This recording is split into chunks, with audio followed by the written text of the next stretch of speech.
O senhor se recorda dessa reunião com o ministro Paulo, então ministro Paulo Sérgio, o comandante Freire Gomes e o almirante Garnier?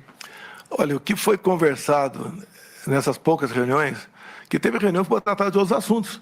Por exemplo, tratamos de GLO, porque os caminhoneiros estavam parando na iminência de parar sobre o que poderia acontecer com aquela multidão em frente aos quartéis. Então, teve assunto, teve reunião para tratar exclusivamente desse assunto. Conforme falou o Freire Gomes, talvez tenha sido nessa reunião, nós estudamos possibilidades outras dentro da Constituição.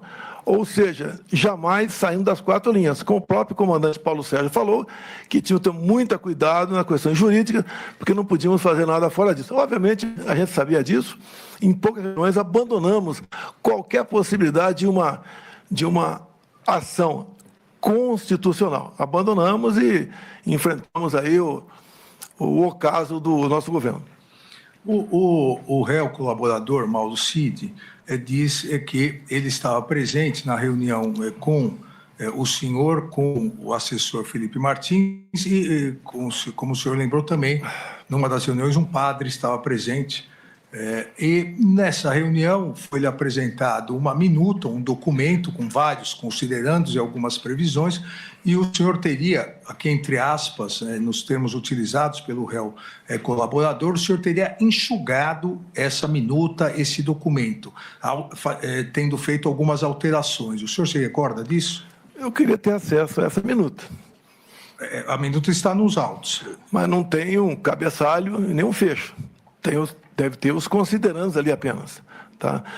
Isso foi colocado numa tela de televisão e mostrado de forma rápida ali. Mas a discussão sobre esse assunto já começou sem força, de modo que nada foi à frente. A ideia que alguns levantavam seria um estado de sítio, por exemplo. Até ouvi o ministro Fux questionando o coronel Cid aqui, se foi assinado ou não.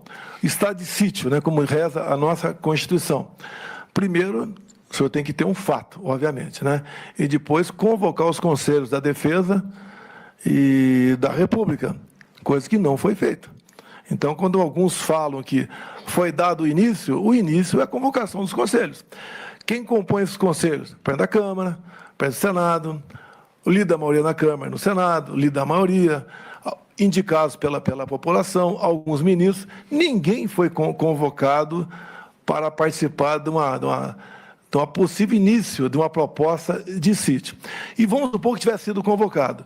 O presidente encaminharia uma mensagem para o Congresso pedindo autorização para assinar um decreto. Então não existe a possibilidade que era o presidente assinar o decreto, porque tal comandante de força não queria, outro queria. Não existiu isso aí. O que existiu na prática foi, como nós fomos impedidos de recorrer ao TSE com preocupação de uma penalidade mais alta do que ocorrida aquelas de, se não me engano, 23 de novembro, nós buscamos alguma alternativa na Constituição e achamos que não procedia e foi encerrado. Agora, em função disso, apesar dessas reuniões, a não ser essa do dia 7, talvez aqui, todas as demais serem reservadas, eu, minha defesa e 2 ou 3 comandantes, as ilações, o que estava tratado lá dentro, corria solto. Então, a gente lamenta as ilações, mas em nenhum momento eu, de defesa ou os comandos de força, sequer pensamos em fazer algo ao arrepio da lei ou arrepio da nossa Constituição.